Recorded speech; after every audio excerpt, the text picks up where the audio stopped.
Welcome to Basket of Tales, a time travel into the world of stories. Hello, my friends. Welcome to our story time today. This is Miss S from Basket of Tales. Hope you all are doing great. Today, our story is about a priest and how he gets fooled by three thieves. Let's begin our story.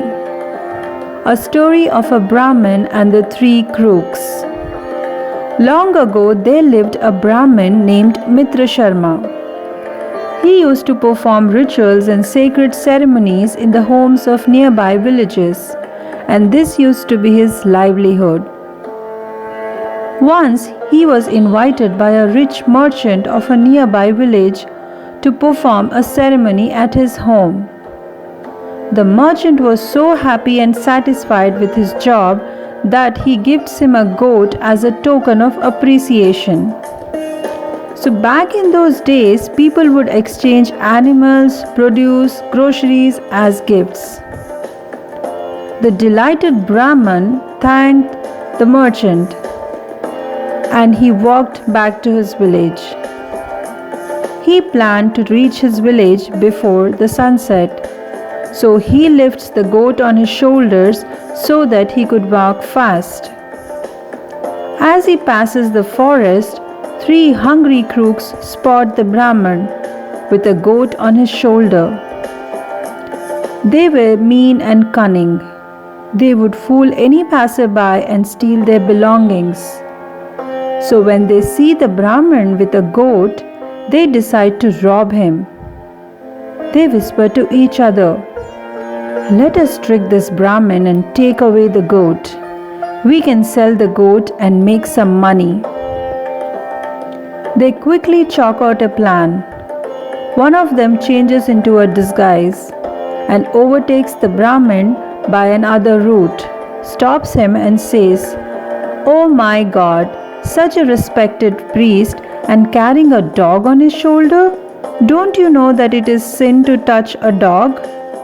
The Brahmin loses his temper and says, "Did you lose your mind? How can you think it's a dog? Don't waste my time." The first crook replies, "Don't be angry. I'm just telling what I'm seeing. Rest is up to you." And then he walks away. The Brahmin hardly walks a few yards when the second crook appears. He stops the Brahmin and looks at him in shock. "What are you doing here? I cannot believe what I am seeing." The Brahmin asks the second crook in surprise, "Why? What happened?" The second crook replies, "The elders have said, he who touches a donkey knowingly or otherwise has to take a bath fully dressed. So please leave him before anybody notices it." The furious priest replies, "Looks like you have gone blind. Can't you see what I'm carrying? Anyways, I'm in a rush. I need to reach home before the sunset." The second crook says, "All right, sir, please excuse me. I'm an ignorant fool. Do as it pleases you." As the priest starts walking furthermore, the third crook crosses his path and stops him. "What is wrong with you, dear Brahmin? A pig on your shoulder? Why are you carrying a pig?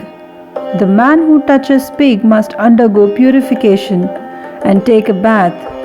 If anyone sees you like this, they will stop respecting you." This time the priest gets little worried and confused. He baffles and says, "This goat looks like a pig to you? Like seriously?" The crook laughs and says, "Ha ha, you better go and see a doctor. This is not a goat, it's a pig." The Brahmin gets perplexed and starts to think, "I met three guys and all three of them called my goat a dog, a donkey and a pig. Why is that so? Is this goat a ghost? Is the goat changing its form again and again?" He questions himself. "I think I should better leave this goat here and run away before it turns into something else." He throws the goat and runs back towards his home as the three crooks watch him. They come out of their hideout and laughs at the foolish priest, and they happily take the goat with them. The moral of the story: have faith in yourself. Do not believe others blindly. Sometimes it's not all about knowledge. One must use their common sense and think. Thank you for listening and see you all soon. And do remember our 4 B's. Be grateful, be respectful, be responsible, and be a good listener.